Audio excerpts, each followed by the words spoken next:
Hi everyone, my name is Emily and I'm the Young Adult Librarian at the Rock Island Public Library. And for today's Manga Monday, I brought you the title, Giant Spider and Me. And this is just a 3-volume series, just 3 books, so you can read the whole thing very fast. And it is about a girl named Nagi who lives alone. She is living at a time when various natural disasters have, caused most of the planet to be uninhabitable. So this is sometime in the future when a sort of apocalypse has happened, but there are still humans hanging in there. Parts of the world have flooded, but other parts are still inhabitable.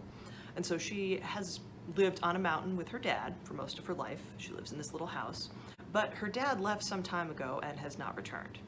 So Nagi is able to take care of herself. She has she can trade for things. She can trade for food, eggs. She's got a wood stove so she can cook. And one day she is going to gather some food from the garden, and she's taking care of her garden and finds this big pumpkin. And she's excited because if you've never had pumpkin, you can make lots of tasty things with it. So she's thinking, oh my gosh, this is so great. But she's got to carry it. It's a little bit heavy. So she's walking home and she hears this strange sound, and then she finds this spider. It comes out of the bushes and it's about the size of a large dog. And of course Nagi drops the pumpkin and she runs away because there's a big spider following her now. And she screams and yells, and eventually she, after running for a while, she's like hiding behind a tree and she doesn't hear it anymore. So she's thinking, okay, maybe it's not following me anymore.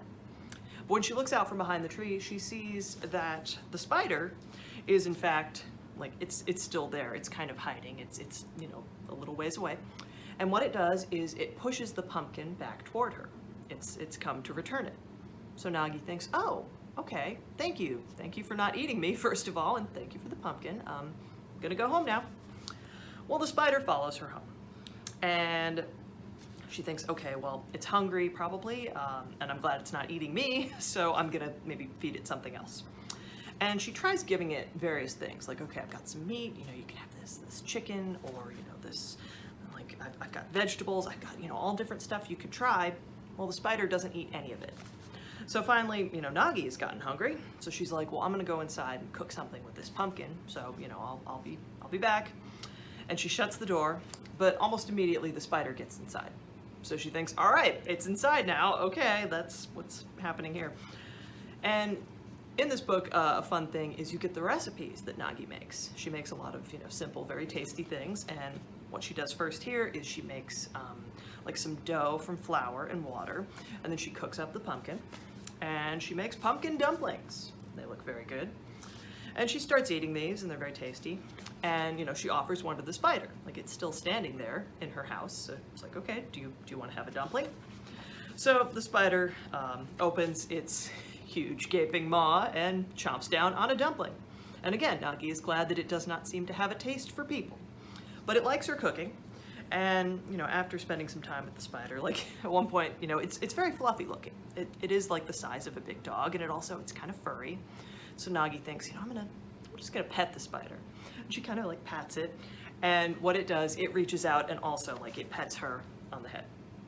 And it's like, okay, no, you don't need to do that. Okay.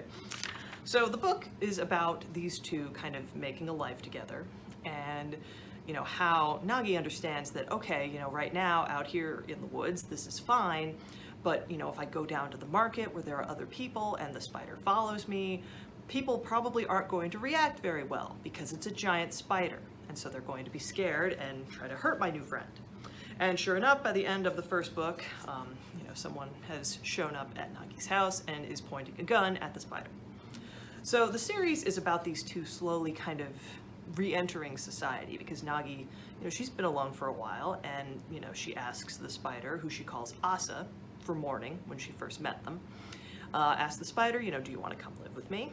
And it does. It stays with her, and we see it really does kind of act like a big dog. Okay, I'm gonna sleep in the bed, and also I'm gonna take up 90% of the bed because that's fun for me.